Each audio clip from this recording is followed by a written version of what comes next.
কোথায় বেরিয়েছিল শ্বশুর বাড়ি নাকি?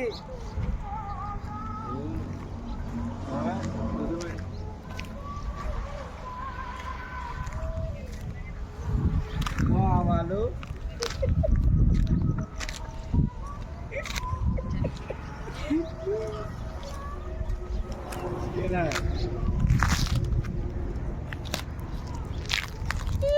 কি বলছে